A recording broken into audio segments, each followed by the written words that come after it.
Bayer Leverkusen have been on a mad one this season. Countless times they've come back from the dead. Guaranteed defeat has time after time been turned into a draw, or even a victory well into injury time. This is a team who is the literal definition of playing to the final whistle. But how are they actually able to do this again and again and again? Well, this video explains the hidden psychology behind why Bayer Leverkusen refuse to lose. We'll cover 3 things that allow us to make sense of this team's crazy run, and there are also things that you can apply to your own performances as an athlete. So let's get started. So first and foremost, the most obvious and important thing behind Leverkusen's refusal to lose is their coach Xabi Alonso. This man was a serial winner as a player, and more importantly played under 3 of the greatest winners in managerial history: Carlo Ancelotti, Jose Mourinho, and Pep Guardiola. Imagine spending pretty much your entire playing career being part of setups that demand that winning becomes a habit, and that losing is something seen as sinful. Because of this exposure, Xabi Alonso was the beneficiary of what social psychologists call vicarious reinforcement. This is the process by which an individual learns by observing the consequences of actions in others. In this case for Alonso, through his extensive exposure to these serial winners, he has absorbed invaluable lessons in strategy, mentality, and resilience. He's witnessed what it takes to consistently triumph at the highest level, and that knowledge is now deeply ingrained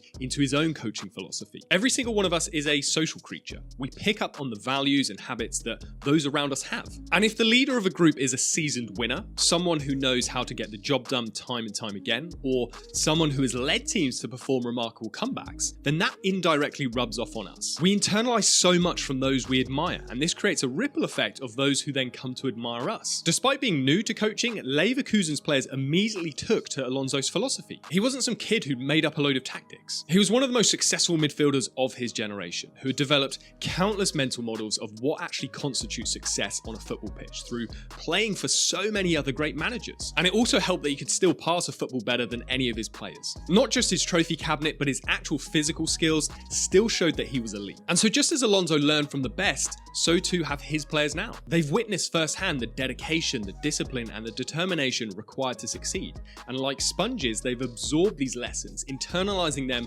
until they're second nature. But Alonso hasn't just indirectly experienced greatness, he too has been a direct player in it. Most notably, he was the man who sealed arguably the greatest comeback in Champions League history when he scored Liverpool's equalising goal against AC Milan in the 2005 Champions League final, where the Reds incredibly came back from 3-0 down in the second half. Because of both his indirect learnings and direct applications, Alonso fills his players with the belief that they can always score as long as there is time left on the clock. There is a deep-rooted expectation that defeat is not an option, and this ties into our next point: the expectancy effect. With each comeback performance, Bayer Leverkusen's belief in their ability to turn the tide of a game grows stronger. The first time it happens, there is shock and amazement. The second, there is a little sense of familiarity. And from the third onwards, it feels like a habit. Fans watching at home are literally waiting for the stoppage time equaliser from Leverkusen when they're a goal down in the final stages. And this is not just a coincidence. The expectancy effect, also known as the self-fulfilling prophecy, is a psychological phenomenon where individuals' expectations about a future event influence their behaviour, making the event more likely to occur. In the case of Bayer Leverkusen, their growing history of comebacks has instilled a sense of expectancy in the team. They've completely normalised the idea of turning deficits into draws or even victories to the point where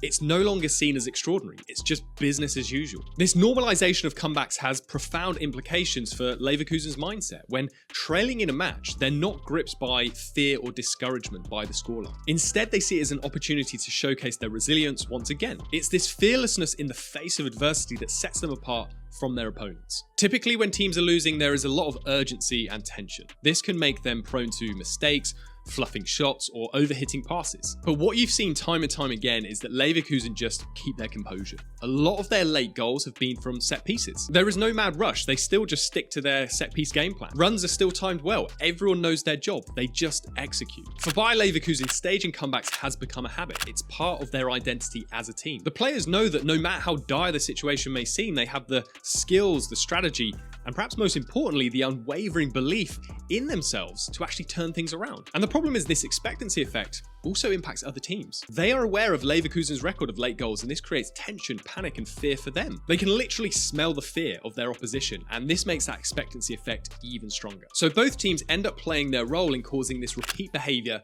to occur time and time again. Despite this expectation from Leverkusen, they themselves don't get caught up in their own hype. In knowing not to force the issue, they also engage in the final psychological principle of their refusal to be beaten.